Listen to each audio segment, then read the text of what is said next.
Good Thursday evening, everybody. It's Thursday, August 5th, 2021. Jay Craw is back in the TF studios and glad to be with you tonight on a, it's been kind of a warm day. Nice day out there, though, I'll say that. As we're being treated to some nice summer temperatures here in this first week of August. It's been a busy week here at the city, and we got a busy show for you coming up tonight. Andrew has taken the time to put together a really good show. You know, he does a really good job, folks. We call him out all the time. And today, because he has his microphone on, just maybe, he could tune in and talk with us. Just maybe. Trying a little new microphone system here. I'm here. Hi. How's it going? Sounds really good. Oh, good. Whoa, I like that. Do you? Yeah, there's a little bit of an echo in there, though. Oh. Maybe it's because I can hear, maybe you hear me on my microphone. I don't know. No. That's all right. Well, how's it going? That's good. Good? It's always fun to be back in the TF studio. I mean, I love being at home, don't get me wrong. But it's just nice. It just feels right. Yep. But we're due for some change up, and you're like, oh, God, no. we're working on some stuff here. That's all I'm saying. We might have some small changes coming. Always the next best thing, right? That's what we're working on. Always the next best thing. That's why you put the headset on today. Now we need to get you the camera back there. They miss seeing you in the control room. We need to get the camera. It's kind of a newer control room, too. Yep. What we should do is put a TV behind you, though. I got this big set up. TV out here. You know, we got to do that. We could just roll it in when I do the show. Maybe. Then you're gonna make me figure out how to hook it up, but we'll cross that bridge when we get there. I might want to use that TV. By the way, all of this was transpiring before coming on here. I was giving him dad jokes, and he was giving me the same. Yep, pretty much.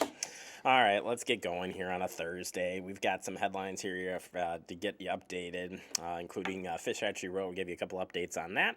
We'll be talking about a couple of cool things going on out there. One, Stillman Farm, the world-famous sweet corn, is happening. Andrew took a tour there last week. We're going to bring that back for you today, so you can check that out.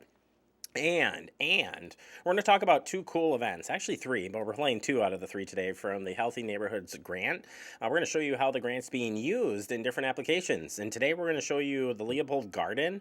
The community garden is amazing, and I can't wait to take you out there. So colorful and great work by a lot of volunteers out there. Plus, Andrew went out to Little John's location, the new one here in Fitchburg.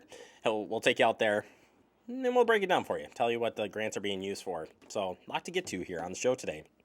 But first, let's get into the construction update for Fish Hatchery Road and a couple of things to tell you about. First off, Gaya Hill Main intersection. That work should conclude on the 7th. So we're anticipating it this weekend, 7th, that should be all wrapped up. We're anticipating that the closure of High Ridge Trail will start next Tuesday, the 10th, and run through Saturday, August 21st. And then also we're anticipating a closure on Southbound Lane the week of the 16th to install a rail between Post and Traceway. So keep that in mind. Also happening today, if you haven't already noticed, the traffic signals at Traceway and, is that Shella? Is that how you say that? Shella?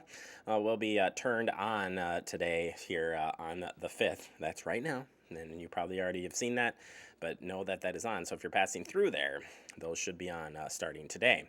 All right, Pack in the Park. We want to remind you about Pack in the Park that due to unforeseen circumstances, the carnival portion, which was running from 6 to 8 p.m., has been canceled. But the good news is that we still are showing the movie Tom and Jerry at McKee Farms Park on Friday, August 6th.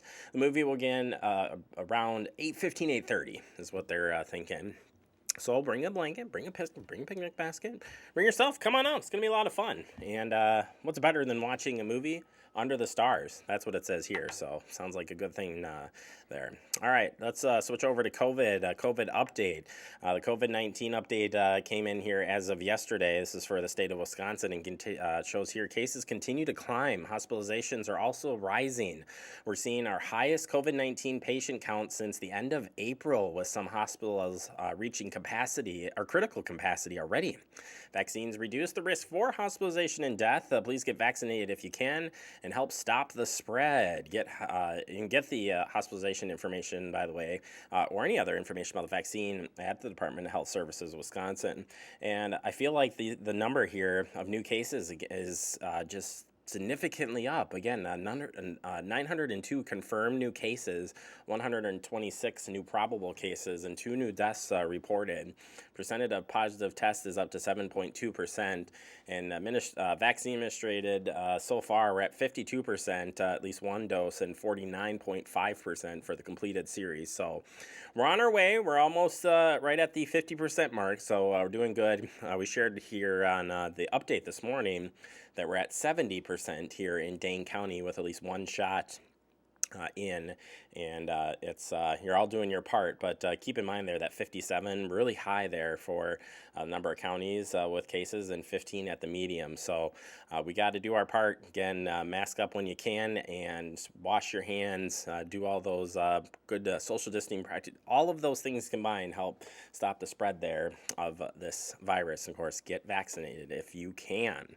All right, never leave a child or pet in an unattended leave in a vehicle unattended. With the heat hitting here really in the next week or so, we're seeing or want to talk about safety as that heat rises. I said that backwards, but you get the point. It says here 10 children have died from heat stroke in the U.S. so far this year.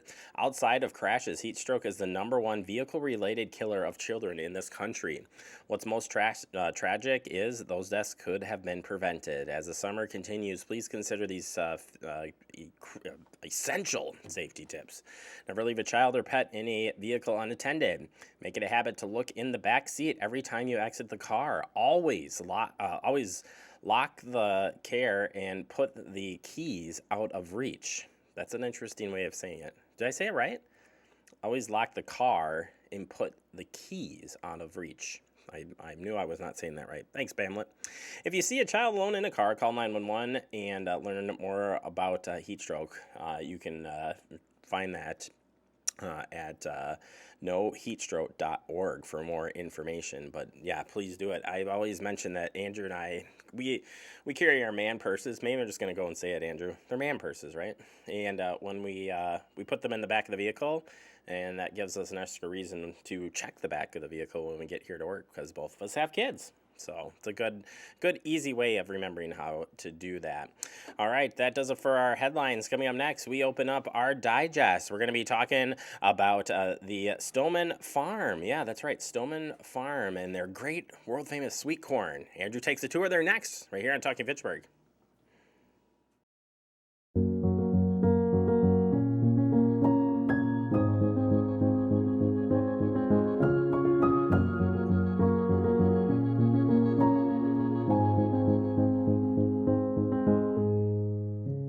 It takes all of us to slow the spread of the coronavirus. So follow guidance from authorities where you live and stay home unless absolutely necessary. Use a delivery service for essential items like food and medicine. If you must make essential trips, stay 6 feet apart from other people. Wear a cloth face covering and wash your hands for at least 20 seconds as often as possible. Visit coronavirus.gov for the latest information.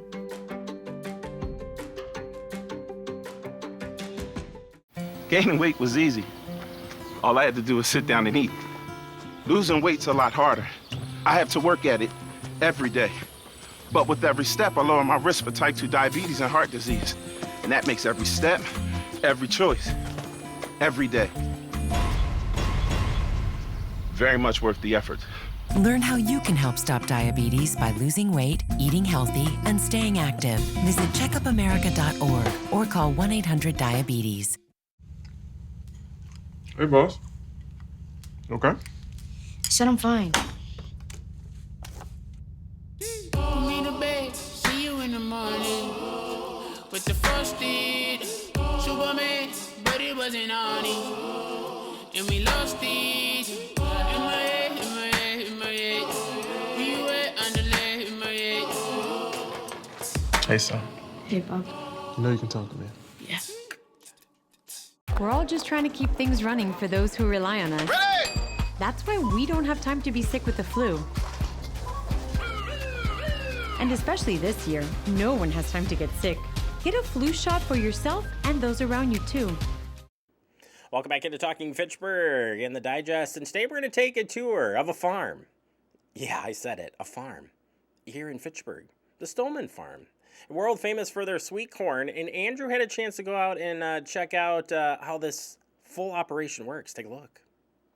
The Stolman Farm was founded in 1918 when my great-grandparents settled here. My grandfather was born in the house in 1921 and lived here his entire life. He was the assessor of the city of Fitchburg for 44 years, and they also milked brown Swiss cows and raised some cash crops. And then in 1963, the Blaney Seed Company, which is across the road, asked my grandfather to start raising some sweet corn for the neighbors so that they wouldn't planted in their gardens that would cross-pollinate with their seed corn production.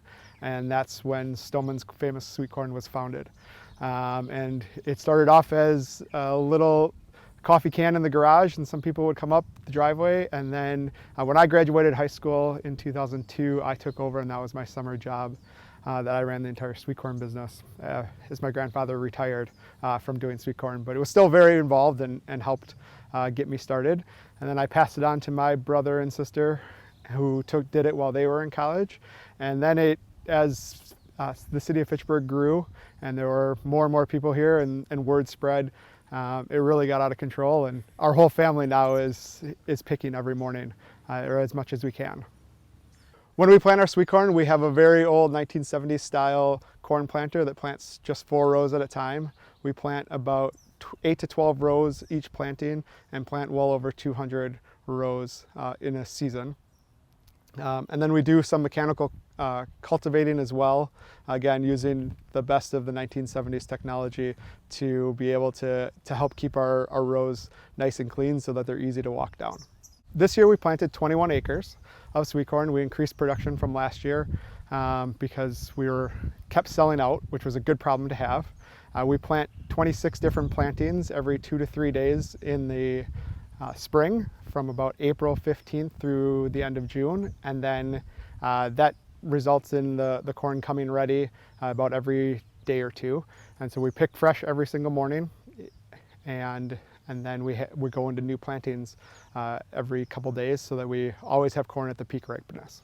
We pick a couple hundred dozen on those weekend days. We fill a couple of the John Deere gators that we have. We fill them to the brim. So when we go out in the morning and we say we need to pick corn, it's, well, how many gators are we going to pick? Are we going to pick 2 gators, 3 gators, 4 gators? And then inevitably we run out and have to come back in the afternoon to pick again sometimes. Every year we sell about 50 to 60,000 ears is our estimate. We pick those 50 to 60,000 ears that we sell every year, we pick it all by hand. So that's why we need our entire family to come out and help, is that it's very much a family farm. We pick everything by hand. We don't have any mechanical harvesters for the sweet corn. And we do that because that allows us to pick only the best ears. And so that our customers don't have to sort through the ears. They know that whatever they grab off the table is a good ear, and it's ready right for the pot or the grill or however they prepare it. We have people come from all over. We have people that come from Milwaukee and Racine, and our corn has been shipped all over the place too. We know that corn has been shipped to Arizona, to Alaska. I believe we've even had someone try to ship it internationally who was coming to work with my wife, and they took some back to Lebanon. So it's been around the United States and certainly around the state of Wisconsin. We sell our sweet corn at 2 locations. First is right here on the farm. As long as the sign is up at the end of the driveway, we have corn, and we're open from 8 to 6 every day, or every day that we have corn. And then on Thursdays, we sell at the Fitchburg Farmers Market from 3 to 6 over at the Agora Pavilion. We raise 2 varieties of sweet corn. Our early corn that we have for the first week is an all yellow variety. It's got a little bit bigger kernel, a little bit chewier. And then our famous bicolor corn comes in the second week of sweet corn, and that's what we have for the rest of the year. And typically that's kind of the last week of July through Labor Day that we have that. And that bicolor has a little bit smaller kernel, a few more rows, and is really what put us on the map and why people come back every week. So corn is $8 for 13 ears. We always offer a baker's dozen. That's our standard. And so people can buy it in any quantity though. They can buy it as few as 1 ears, and sometimes we have customers that come every other day for 2 ears, and then we have customers who come and buy 10 or 15 or 20 dozen at a time as well. We do supply a occasional restaurant, and then a few other organizations will buy quite a bit of corn to do a corn roast or a corn boil or something like that. And then certainly people are welcome to order ahead as well. And we have people that order 10, 15, 20 dozen in order to freeze it and have it all year round. So we have a freezing recipe that we recommend for people, and once they taste our corn, people want to be able to have it year round. And so they often take advantage of the opportunity to freeze it and put it in their freezer for the rest of the year. So after sweet corn season is over, we then will turn our cattle. We raise Scottish Highland cattle, and we use those cattle to graze down the corn stalks once all the corn is ready and picked for human consumption. Then we turn the cows loose and they finish grazing out on here, and customers like to see those cows. Customers come to the farm not only for our great sweet corn, but they like to see the goat and the cows and just be out on a farm. We're so close to the city of Madison and right in the heart of Fitchburg here that it gives people an opportunity to come out and see where their food came from and meet their farmers and have that nice experience that allows them to really enjoy themselves on a beautiful, pristine farm right in the heart of the city of Fitchburg. And we've got multiple generations that come, people that came as little kids, bring their kids, and then bring their grandkids as well. So we have people that have come here for 50, 60 years and are all just happy to come back and get our sweet corn. All right, there you have it. Stillman Farm is open. Remember, there is construction happening there on South Saline Road there. So it is open to local traffic, and you can get in there and have access to pick up some of that corn today. Sounds good. Andrew, go get me a dozen. We'll take a quick break. Andrew will have our dozen of corn of ears of corn coming up. But we have more to talk about in the garden world and in the grant world. What am I talking about? Stay tuned. We'll break it down next. We're here on TF. You could be spreading the coronavirus without realizing you have it. So follow guidance from authorities where you live and do your part. It's important to limit in-person interaction with anyone outside of your immediate household, but phone and video chat are safe ways to connect. It's also important to limit any social gathering. This advice applies to people of any age, including teens and younger adults. Visit coronavirus.gov for the latest information.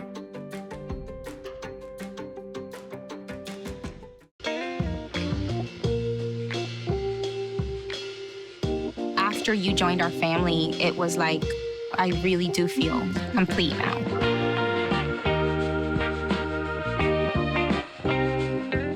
Our hearts are made stronger by how we treat others. Put her there. The light you share can impact those around you, but so can the darkness. Later, twerps. Did Pete saying mean things bother you? So when you reach out to another person, take a moment to consider how they will feel and let your heart be the key to making a difference. Because of you, someone's entire day, year, or even life can change. In every heart, there's hope.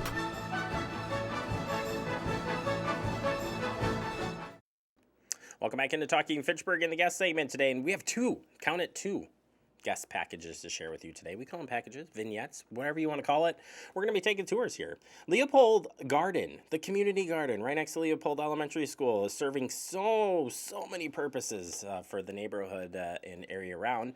And we had a chance to tour that and show how the H&I grant has helped this garden grow.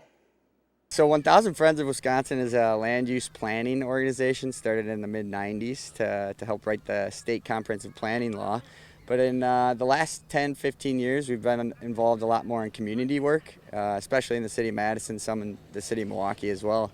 And our executive director, Deb Nemeth, got involved at Leopold through some city workers in Madison and in Fitchburg, and then just some folks from the school.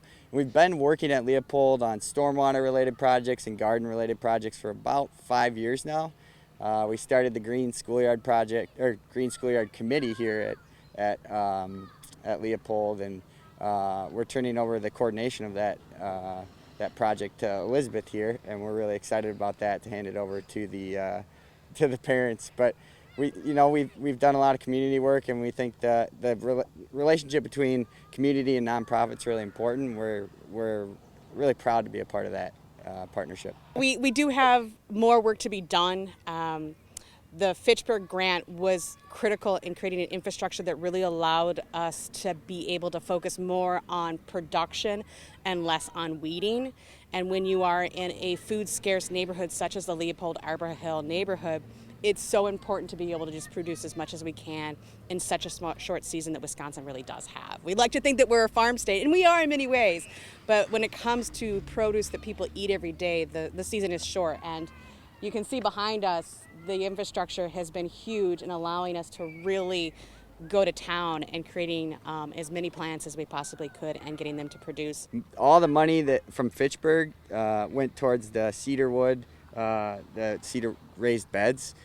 So it's great to have the cedar wood. All the beds are ADA height requirement. Which is partly why these were a little bit more expensive than just a traditional 2-level bed. We felt it was really important that we built a garden that would work towards more inclusivity for the whole community. So making these beds this height allows anybody to kind of come through and be able to access the garden. You'll also notice the distance between is 4 feet, which also meets that requirement. So someone who needs to have equipment while they move will be able to get through each of the beds as they, so it's a lot more accessible. And that was something that was at the core of what we wanted to accomplish.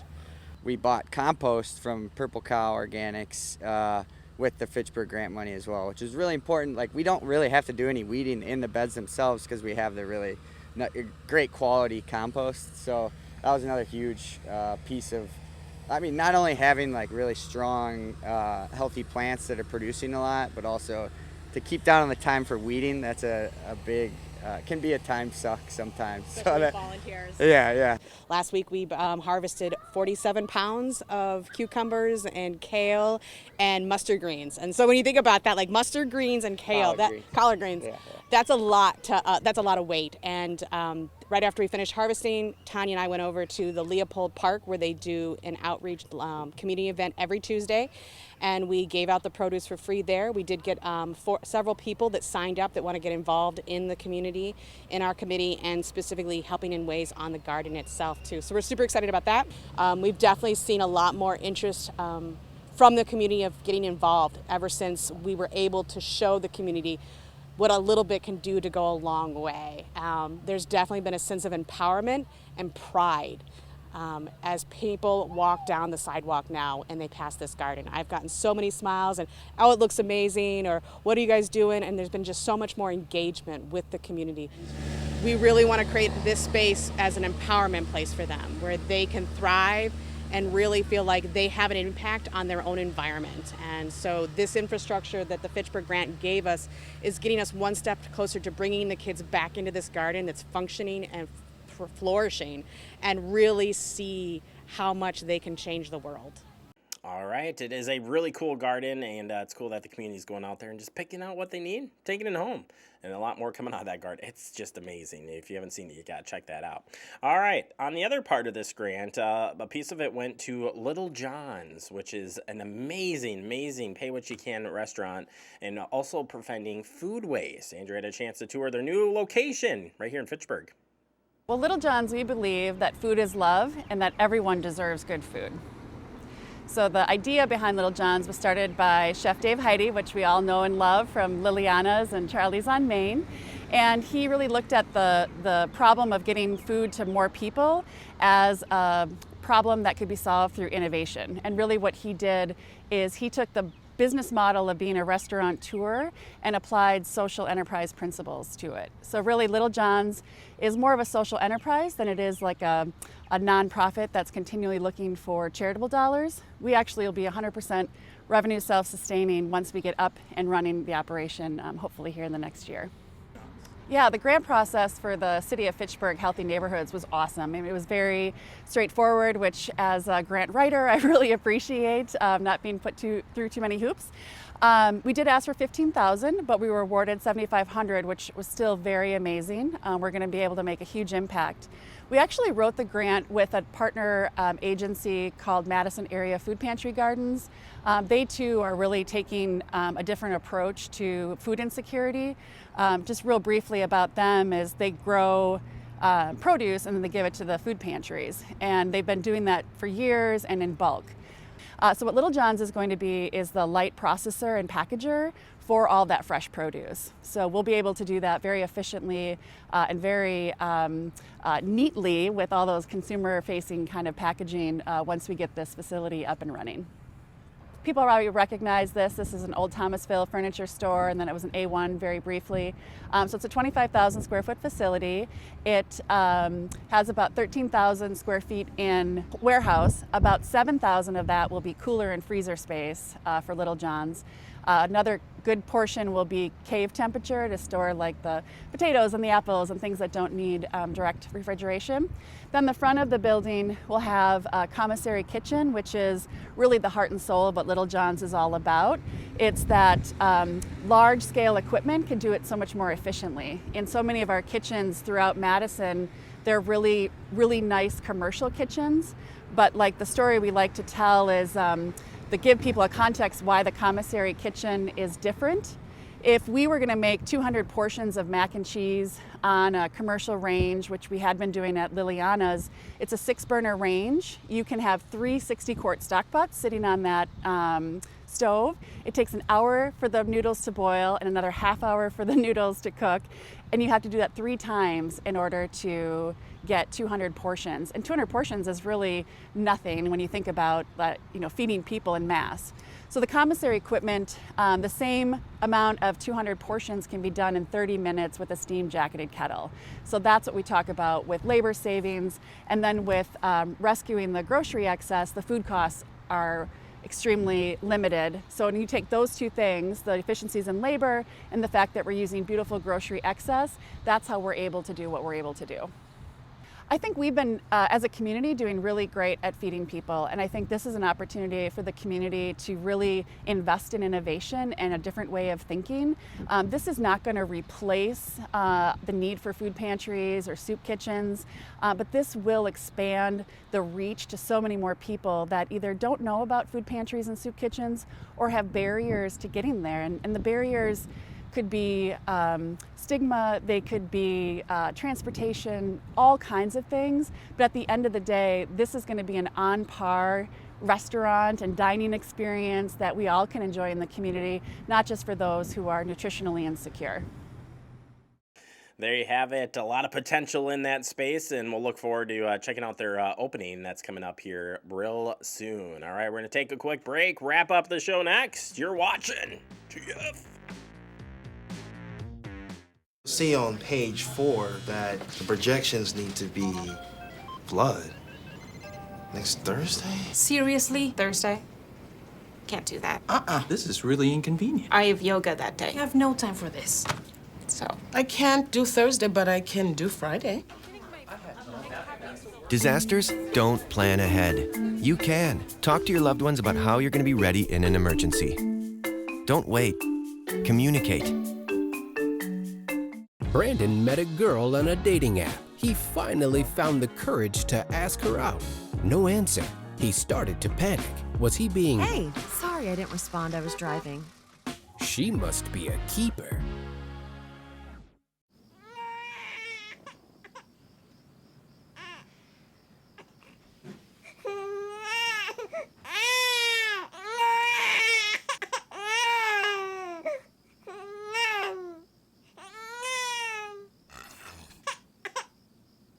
If you love them enough to suck the snot out of their nose at 4 a.m., then surely you'll check nhtsa.gov/the-right-seat to make sure they're in the right car seat. Welcome back into Talking Fitchburg, wrapping up the show for the day. Appreciate all of the great guests and pieces we had on today. Appreciate that. Sharing great stories here on Talking Fitchburg. That's what it's all about. Keeping you up to date on the best here in Fitchburg. Speaking of staying up to date, when I'm not on the air, you can check us out at a lot of places. Yeah, Fact TV is in a lot of places. It's on the website. It's on social media. It's on cable TV. It's on the streaming channels. Andrew says you can't find it anywhere else. Have a good day.